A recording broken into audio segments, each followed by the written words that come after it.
Arkadaşlar Peygamber Efendimiz'in lakaplarından birisi de neydi? Muhammedül Emin. Muhammedül Emin ne demekti? Cevap ver oğlum. Ne demekti Muhammed? Güvenilir kişi.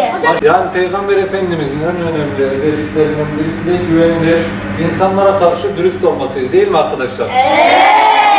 O yüzden Peygamber Efendimiz'e ne denmişti? Muhammedül Emin.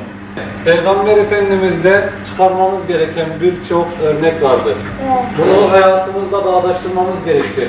Yani günümüzde biz de Peygamber Efendimiz gibi insanlara karşı güvenilir, dürüst, ailemize karşı dürüst, güvenilir olmamız gerekir. Biz de insanlara karşı elimizden ve dilimizden zarar gelmeyecek şekilde emin olmalıyız ki Peygamberimiz gibi bize de emin lakabı takılabilsin.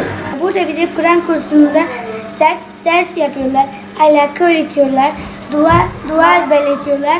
Yani burada nasıl davranacağımızı, küfür etmeyeceğimizi, yerlere tükürmeyeceğimizi çok iyi şeyler öğretiyorlar. Biz burada dualar öğrendik, elifba, Kur'an.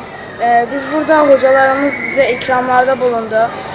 Burada çok güzel vakit geçirdik, oyun oynadık, eğlendik, çalıştık.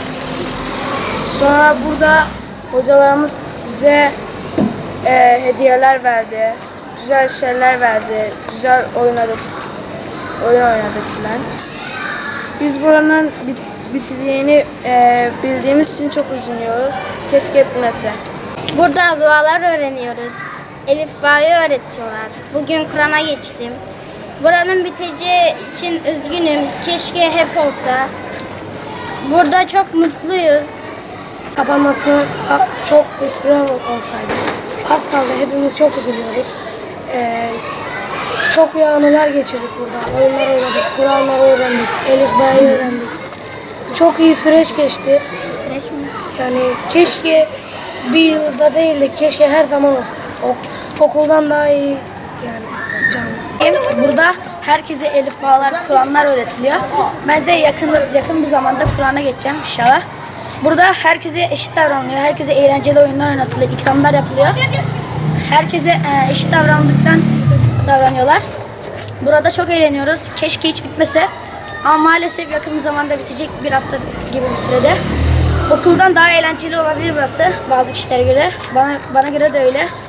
Umarım burası daha uzun sürer. Daha uzun yaparlar burayı.